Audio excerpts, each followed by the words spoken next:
Hello everyone. तो कैसे हो आप सब लोग। I hope you all are doing great. This is CA Priyanka and debit Guru channel पर आप सभी का स्वागत है। तो आज हम टॉपिक देखेंगे कंपनीज अकाउंट्स। इसको हम सिर्फ एमसीक्यूज ओरिएंटेड वे में ही स्टडी करेंगे। तो जितना बेसिक बेसिक आपको एमसीक्यूज में आएगा मैं उतना ही आपको एक्सप्लेन करूंगी। तो सबसे पहले हम देखते हैं इंट्रोडक्शन टू कंपनीज अकाउंट। अब सबसे पहले कंपनी के टाइप्स देखेंगे हम इस चार्ट में कि what are the different types of companies. Government company, foreign company, private company, public company, one person company, small company, listed company, unlimited company, company limited by shares, company limited by guarantees, holding company, subsidiary company. इसके बारे में detail में मैं आपको नीचे बताती जाऊंगी और इससे रिलेटेड आपको एमसीक्यूज में पूछ सकता है। अगर हम फाइनेंशियल स्टेटमेंट्स प्रिपेयर कर रहे हैं कंपनी के तो उसके चार कंपोनेंट्स होंगे। Statement of profit and loss account, balance sheet, notes to account and cash flow statement. ये आपको एमसीक्यूज में पूछ सकते हैं। इतना इंट्रोडक्शन रीड करने की जरूरत नहीं है, पहले हम सिर्फ कंपनी का मीनिंग देखते हैं। The word company in everyday usage implies an assemblage of person for social purpose. ठीक है, पर्सन गैदर होते हैं। असेंबल करना मतलब गैदर होना। असेंबल होते हैं किस पर्पस के लिए? सोशल पर्पस के लिए। कंपेनियनशिप और fellowship. As a form of organization the word company implies a group of people. People का ग्रुप है जो वॉलंटरीली मतलब खुद से एग्री करते हैं कि हम एक कंपनी फॉर्म करेंगे। The word company is derive from the Latin word com. Com से डिराइव हुआ है कंपनी। दैट इज, कॉम का मतलब क्या होता है?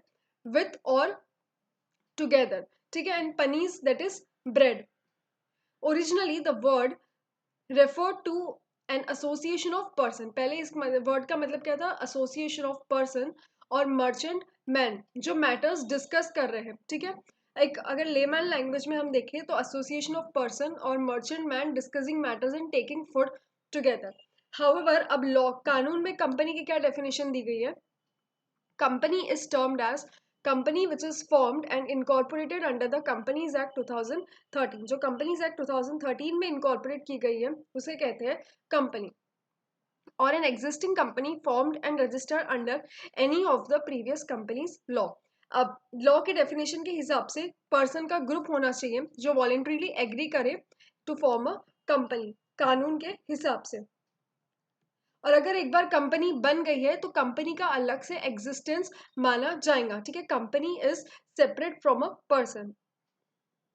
तो ये आपको एमसीक्यूज में पूछ सकता है। कंपनी के फीचर्स में एक तो कंपनी सेपरेट लीगल एंटिटी है और इसकी परपेचुअल सक्सेशन है। परपेचुअल मतलब कंटिन्यू, पर कंपनी आगे जाके कंटिन्यूसली चलती रहेंगी। विद अ डिस्टिंक्ट नेम, इसका अलग से सेपरेट नेम होगा of its own and common seal. Its existence is not affected by the change of members. अगर मेंबर्स में अगर सपोज मेंबर्स की डेथ हो गई या फिर कोई मेंबर्स ने एडमिशन लिया है कंपनी में तो इससे कंपनी के एग्जिस्टेंस में कोई अफेक्ट नहीं होगा। Company begs its origin in law. It is an organization. Company क्या है? एक ऑर्गेनाइजेशन है, इंडिविजुअल से बनता है और उन इंडिविजुअल्स को क्या बोलेंगे हम? Share holders. ठीक है, जो भी इंडिविजुअल्स कंपनी को फॉर्म करेंगे उनका शेयर है कंपनी में तो इसलिए हम उनको बोलेंगे shareholders. By virtue of holding the shares of a company who are authorized by law, जो कानूनन ऑथोराइज्ड किया गया है to elect a board of directors. Board of directors को फॉर्म किया जाएगा and through it to act as a separate legal entity as regard its activities. Generally the capital of a company consist of, company के capital में क्या रहेगा? Transferable shares. ठीक है, transferable shares and members have limited liabilities. Members की liabilities limited रहेंगी। To get to the heart of the nature of company, let us examine the concept of company propounded under corporate jurisprudence। अब justice martial क्या बोलते हैं कि corporation क्या है? Corporation is an artificial being, invisible, intangible and existing only in contemplation of law. ये justice martial के हिसाब से कंपनी की डेफिनेशन है। कंपनी एक आर्टिफिशियल एंटिटी है, इनविजिबल है जो दिखती नहीं है, इंटेंजिबल है और ये सिर्फ कानून में ही एग्जिस्ट करती है, सिर्फ लॉ में ही एग्जिस्ट करती है। उसी मैनर में लॉर्ड जस्टिस हैने ने क्या डिफाइन किया है कंपनी को? एक आर्टिफिशियल पर्सन है, लॉ ने क्रिएट किया है with a perpetual succession and common seal. अब यहाँ हम कंपनी के फीचर्स देखेंगे। Following are the salient features of company. सबसे पहला फीचर है incorporated association. Company comes into existence through the operation of law. Law के हिसाब से कंपनी का एग्जिस्टेंस होता है, इसीलिए अगर कंपनी का इनकॉर्पोरेशन है कंपनीज एक्ट में जरूरी है। अगर कंपनी फॉर्म हो रही है तो उसका कंपनी एक्ट में इंक्लूड होना जरूरी है। Without such registration no company can come into existence. जब तक कंपनी को कंपनीज एक्ट में रजिस्टर नहीं किया गया है तो वो कंपनी फॉर्म नहीं होंगी। वो लॉ से क्रिएट की गई है, इसीलिए इसको क्या बोलेंगे, आर्टिफिशियल लीगल पर्सन। ठीक है। नेक्स्ट है separate legal entity. A company has a separate legal entity and is not affected by changes in its membership. Company की एक अलग से एंटिटी है और अगर कंपनी में मेंबर्स कम ज्यादा हो रहे हैं इससे कंपनी अफेक्ट नहीं होंगी। Therefore, being a separate legal entity, a company can contract, company contract कर सकती है, स्यू कर सकती है, स्यू मतलब केस करना, एंड बी स्यूड, हम कंपनी पे भी केस कर सकते हैं in its incorporated name and capacity. Company अपने खुद की कैपेसिटी में ये सब वर्क कर सकती है। Perpetual existence. Since company has existence independent of its members, it continues to be in existence despite the death, insolvency और change of members. Members की भले ही death हो जाए या member insolvent हो जाए या members के फॉर्मेशन में चेंज हो जाए, ठीक है, मेंबर्स के कंटिन्यूशन में चेंज हो जाए, मेंबर्स कोई एडमिट हो रहा है कंपनी में या कोई रिटायर हो रहा है, लेकिन फिर भी कंपनी का एग्जिस्टेंस परपेचुअल रहेगा, कंपनी चलती ही रहेंगी continuously. Common seal, company is not a natural person. ठीक है, ऑब्वियसली कंपनी नेचुरल पर्सन नहीं है, ये एक आर्टिफिशियल लीगल पर्सन है। Therefore it can not sign the documents in the manner as natural person. इसलिए वो जैसे नेचुरल पर्सन साइन करता है वैसे कंपनी साइन नहीं कर सकती डॉक्यूमेंट्स को। In order to enable the company to sign its documents, company को अगर डॉक्यूमेंट साइन करना रहा तो उसको एक लीगल टूल चाहिए जिसको कहते हैं कॉमन सील। कॉमन सील मतलब एक स्टैंप होता है, वो हर डॉक्यूमेंट्स पे लगाया जाता है। जो भी पर्सन ऑथोराइज्ड है वो डॉक्यूमेंट्स पे स्टैंप लगाने के लिए, जिसका वो लगाने से ऐसा माना जाएगा कि वो कंपनी की सिग्नेचर और कंपनी के बिहाफ पे वो एक्ट पास किया गया है। Companies act 2013 required common seal to be affixed on certain documents। कुछ डॉक्यूमेंट्स पे जैसे कि बिल ऑफ एक्सचेंज हो गया, शेयर सर्टिफिकेट्स हो गया। Now the use of common seal has been made optional, लेकिन अब कॉमन सील का यूज जरूरी नहीं है। ये सब डॉक्यूमेंट्स जो जरूरत है कॉमन सील को अफिक्स करने के लिए may now be instead be sign by two directors, लेकिन अब डायरेक्टर्स की साइन भी हो सकती है या फिर एक डायरेक्टर की and company secretary of the company, या फिर कंपनी के कंपनी सेक्रेटरी की साइन भी चल सकती है। Limited liability. The liability of every shareholder of a company is limited to the amount he has agreed to pay to the company on the shares allotted to him। जितना उसने company को पे किया है, जितना उसने कैपिटल कंट्रीब्यूट किया है, उतनी ही शेयर होल्डर की लाइबिलिटी रहेंगी। ठीक है, if such shares are fully paid up he is subject to no further liability. अगर शेयर होल्डर ने उस शेयर्स पे फुल अमाउंट पे कर दिया है तो उसकी आगे कोई लाइबिलिटी नहीं रहेंगी। अगर वो फुल्ली पेड अप शेयर्स रहेंगे तो उसके आगे कोई लाइबिलिटी नहीं रहेंगी। Distinction between ownership and management. Since the number of share holders is very large, अब कंपनी में शेयर होल्डर्स बहुत सारे रहते हैं और वो अलग अलग जोग्राफिकल लोकेशंस पे, मतलब अलग अलग लोकेशंस पे रहते हैं, तो ये उनके लिए डिफिकल्ट होगा कि कंपनी की ऑपरेशनल मैनेजमेंट को डे टू डे बेसिस पर देखना।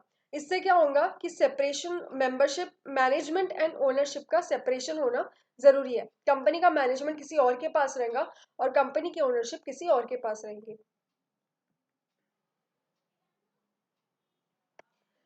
Not a citizen, a company is not a citizen in the same sense as a natural person is. जैसे हम नेचुरल पर्सन एक पर्टिकुलर कंट्री के सिटीजन हैं, लेकिन कंपनी वो पर्टिकुलर कंट्री की सिटीजन नहीं मानी जाएंगी, लेकिन it is created by the process of law.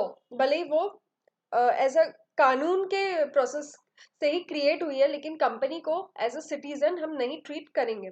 It has a legal existence, company का लीगल एग्जिस्टेंस है but does not enjoy the citizenship rights. याद रखना ही आपको एमसीक्यूज में आ सकता है, company can not enjoy the citizenship rights and duties. जैसे कि हम नेचुरल पर्सन एंजॉय करते हैं citizenship rights and duties, company enjoy नहीं करती है।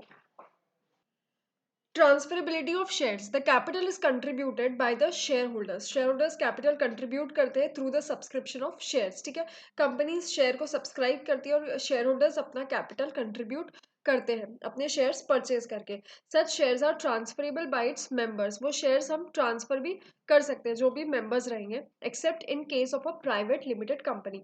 ये एक्सेप्शन है, एमसीक्यूज में आ सकता है। Except in case of a private limited company which may have certain restrictions on such transferability। Private limited company के केस में ट्रांसफरेबिलिटी में कुछ restrictions रहते हैं। मेंटेनेंस ऑफ बुक्स, जो भी लिमिटेड कंपनी है लॉ के हिसाब से उसको कुछ प्रिस्क्राइब्ड सेट है जो भी लॉ में दिए गए हैं, वो अकाउंट बुक्स मेंटेन करना है, और अगर वो बुक्स मेंटेन नहीं करता है तो उसे पेनल्टी चार्ज होगी।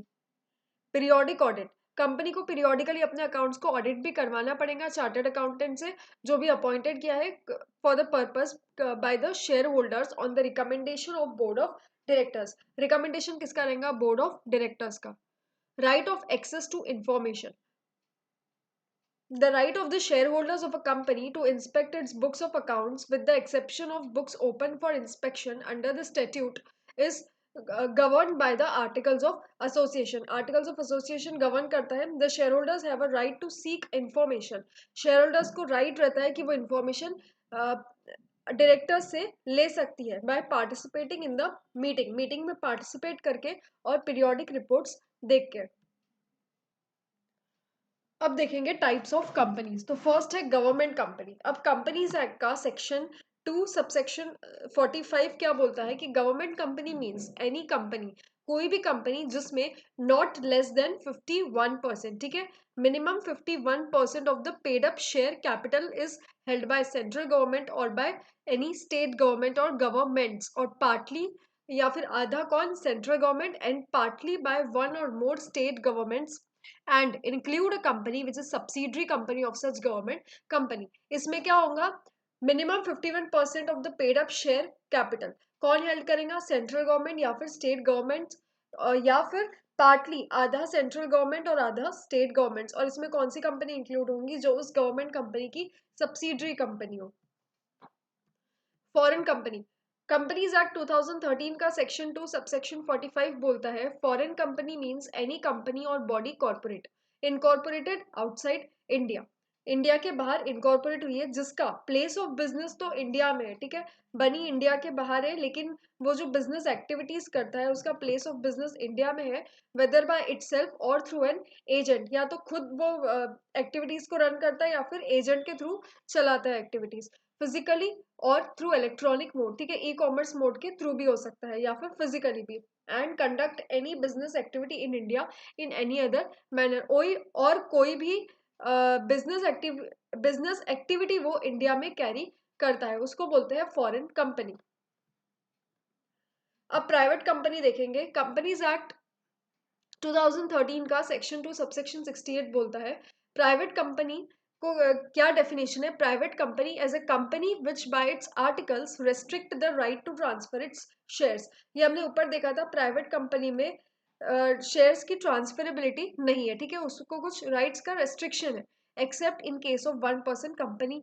1% कंपनी का एक एक्सेप्शन है, limits the number of its members to 200। Limit क्या है मेंबर्स की? Maximum members 200, provided that where two or more persons hold one or more shares in a company jointly, they shall for the purpose of this sub clause be treated as a single member। अगर दो या दो से ज्यादा member shares को hold कर रहे हैं एक साथ तो वो इस क्लॉज के लिए एक मेंबर ही माने जाएंगे, अगर वो जॉइंटली होल्ड कर रहे हैं तो वो एक मेंबर ट्रीट होगा। Provide further that person who are in the employment of a company, जो कंपनी में एम्प्लॉयमेंट है, जो एम्प्लॉयज है, and person who have been formerly in the employment of the company, और पहले जो एम्प्लॉयज रह चुके हैं, were members of the company while in that employment and have continued to be members after the employment ceased shall not be included in the number of members। members के numbers को count करने में क्या include नहीं रहेगा? जो पहले company के एम्प्लॉय रह चुके हैं, और मेंबर्स किसमें? जब वो एम्प्लॉयमेंट में है और अभी भी वो मेंबर्स है उनका एम्प्लॉयमेंट बंद होने के बाद, तो वो as a number of members count नहीं होंगे।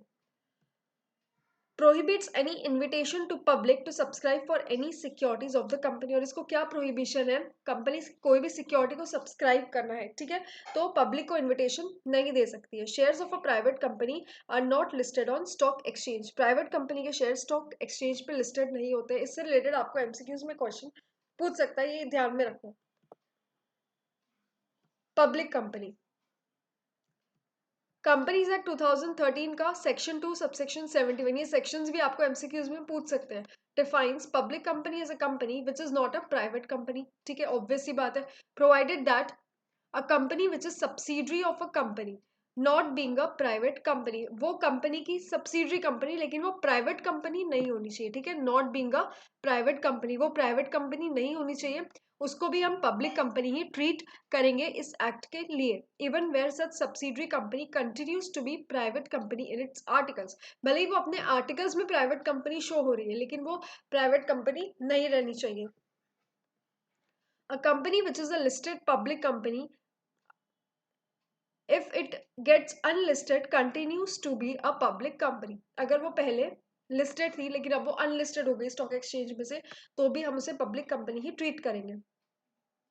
No minimum paid up share capital, इसमें कोई minimum paid up share capital नहीं होता है। The minimum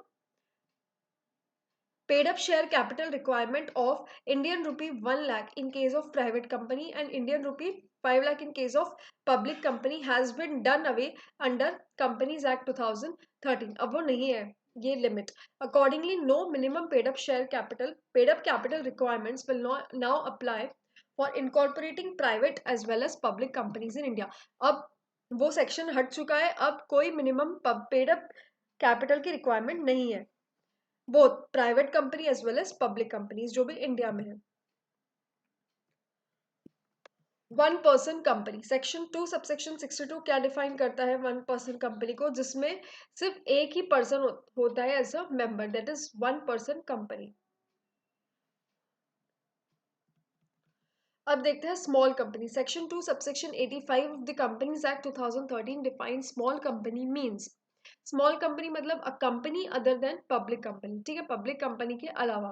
paid up share capital of which does not exceeds 50 lakhs, maximum 50 lakh paid up share capital या फिर कोई हायर अमाउंट जो भी प्रिस्क्राइब किया गया है रूल्स में, लेकिन वो किससे ज्यादा नहीं होना चाहिए, which shall not be more than 5 crore rupees, max to max 5 crore ही रहना चाहिए।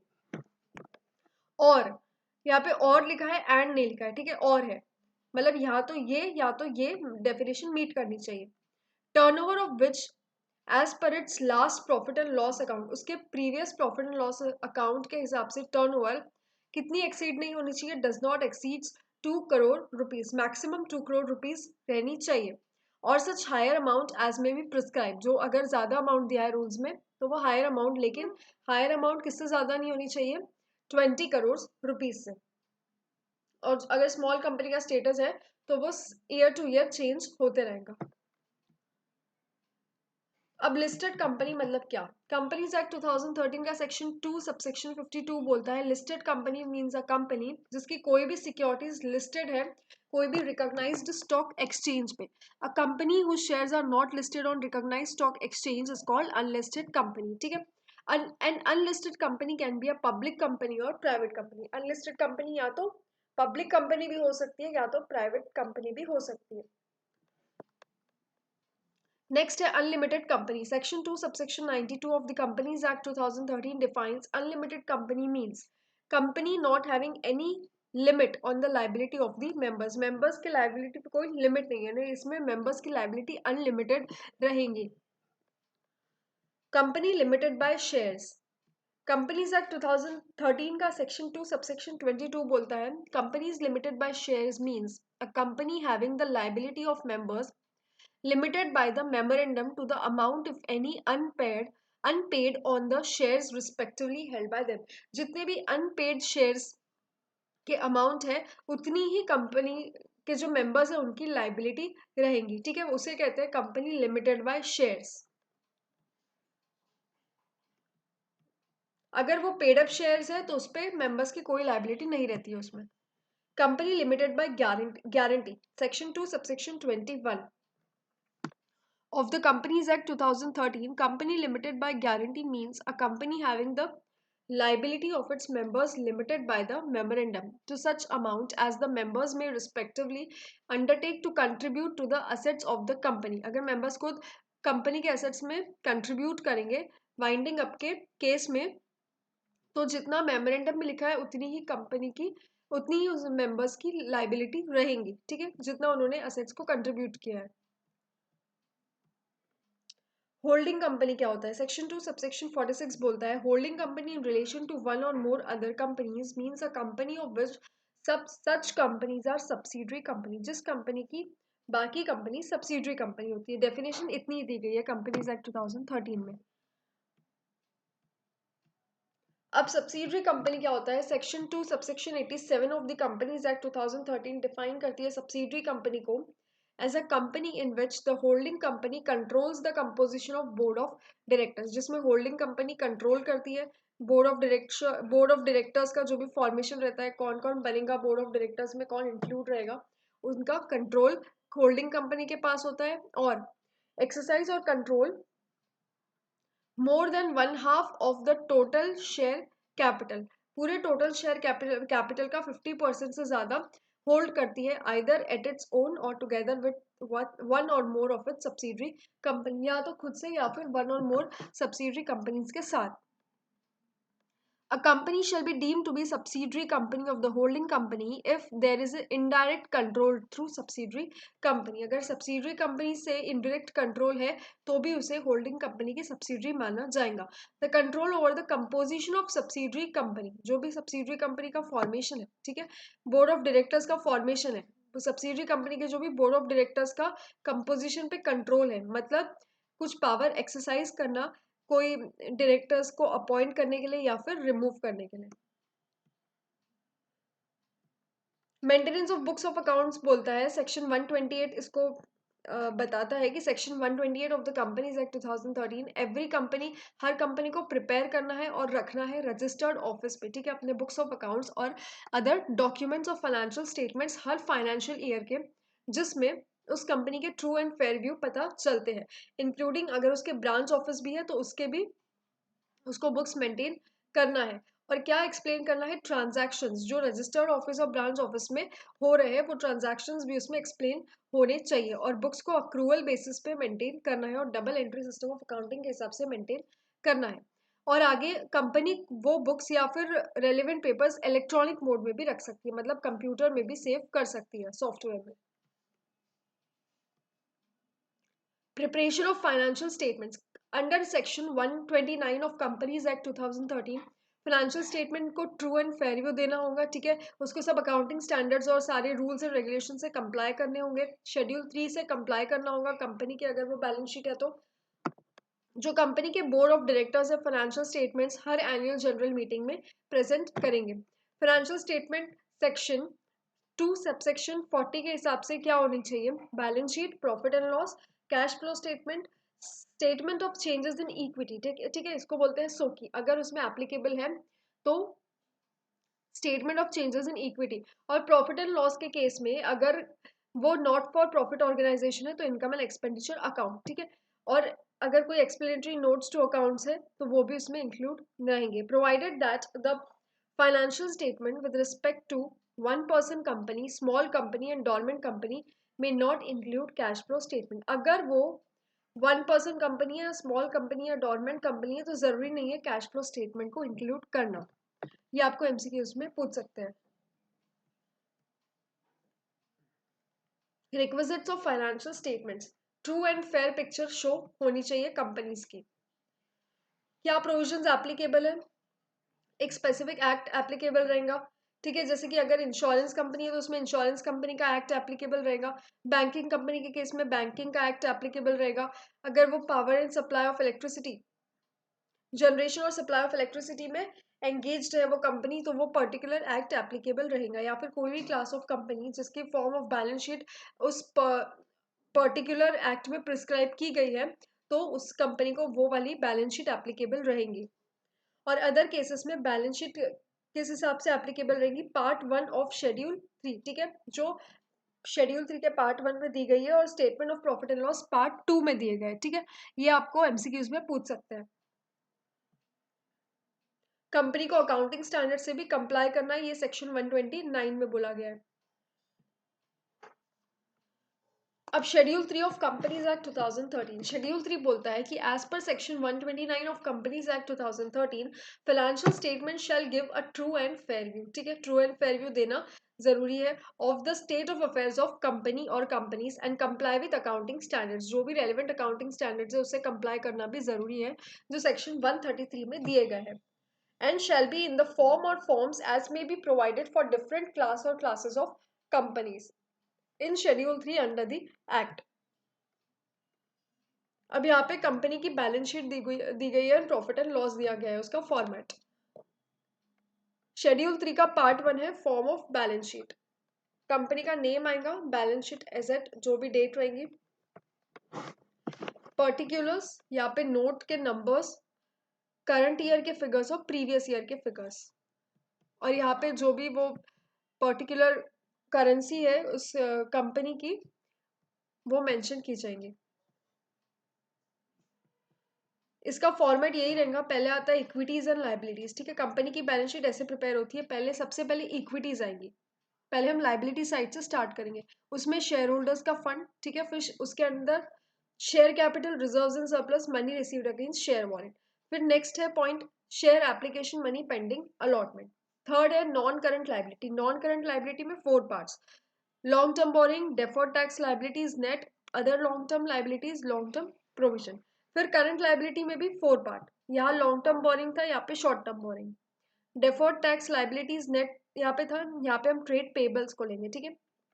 अदर करंट लाइबिलिटीज ऊपर था लॉन्ग टर्म प्रोविजन, यहाँ पे हम लेंगे शॉर्ट टर्म प्रोविजन।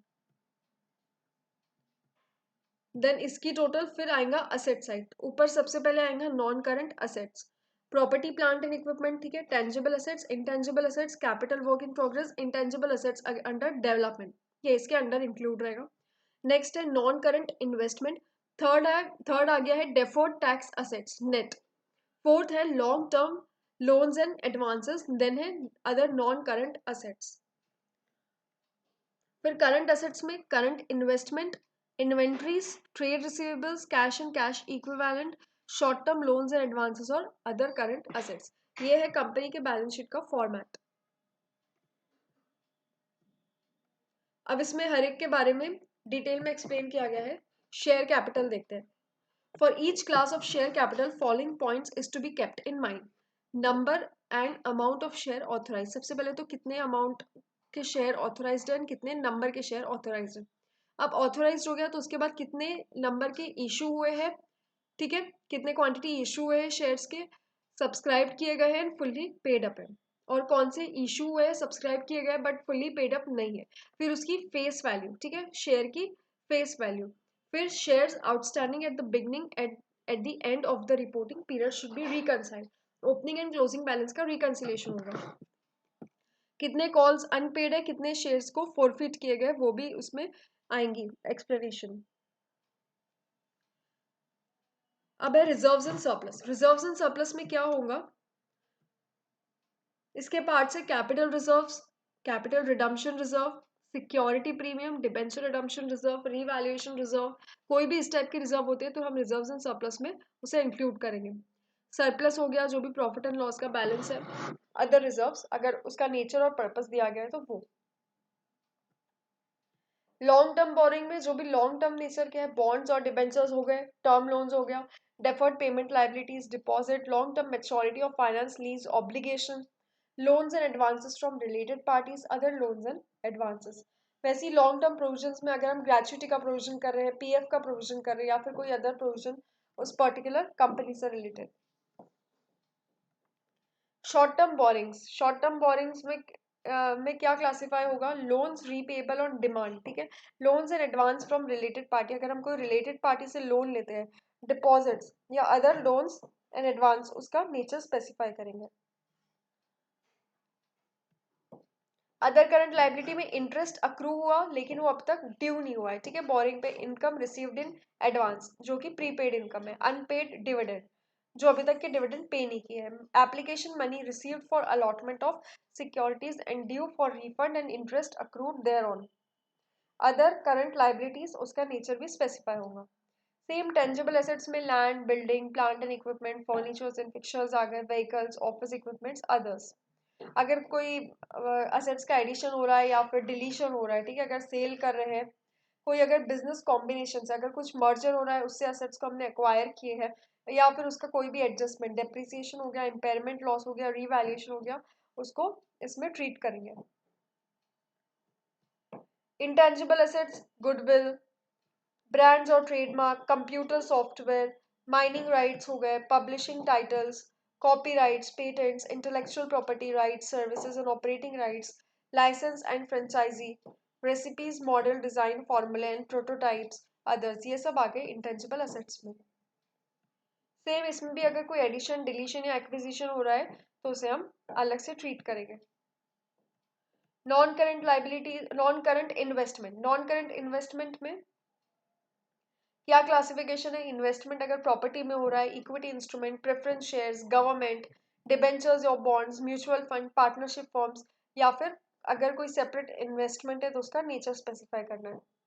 अगर हम लोन्स और एडवांस किसी को दे रहे हैं, अगर हम कैपिटल एडवांस दे रहे हैं, सिक्योरिटी डिपॉजिट भी जमा कर रहे हैं, लोन्स और एडवांस रिलेटेड पार्टीज को दे रहे हैं, या फिर other loans and advances,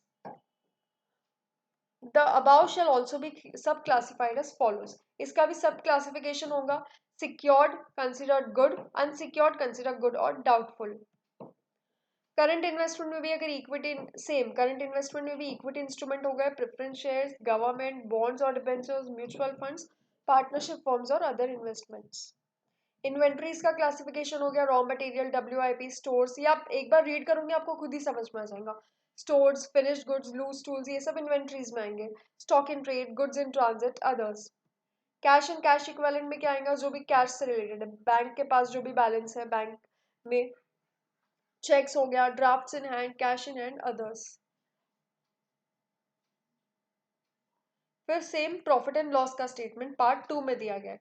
name of the company, ये आपको एमसीक्यूज में इस टाइप का नहीं पूछेगा, ये जस्ट आप बेसिक क्लियर करने के लिए समझ लो। पहला आता है रेवेन्यू फ्रॉम ऑपरेशंस, ठीक है, सेल्स, फिर अदर इनकम, इसकी टोटल होगी, ये फॉर्मेट सेम रहेगा। एक्सपेंसेस में cost of material consume, then purchases of stock in trade, change in inventory, ठीक है, closing stock minus opening stock. Employ benefit expenses, ठीक है, इसमें सब वेजेस सैलरी से रिलेटेड आ जाएगा। फाइनेंस कॉस्ट में सब इंटरेस्ट से रिलेटेड आ जाएगा। Depreciation and amortisation expenses, other expenses.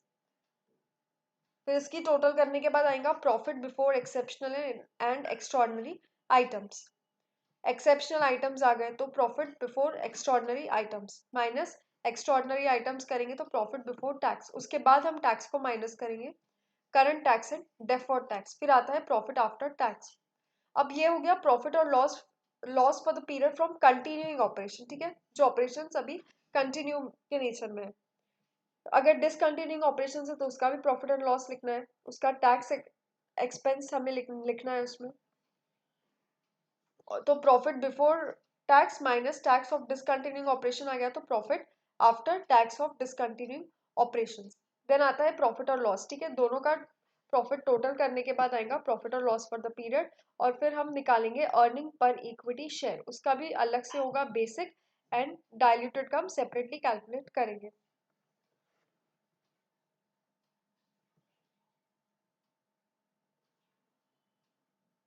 तो अब हम एमसीक्यूज देखते हैं। Which of the following statement is not a feature of company? Separate legal entity तो है, परपेचुअल एग्जिस्टेंस भी है, मेंबर्स हैव अनलिमिटेड लाइबिलिटी, ये कंपनी का फीचर नहीं है, ठीक है, मेंबर्स जिनकी लाइबिलिटी अनलिमिटेड होती है ये कंपनी का फीचर नहीं है। तो फर्स्ट का आंसर है सी, फर्स्ट का आंसर है सी।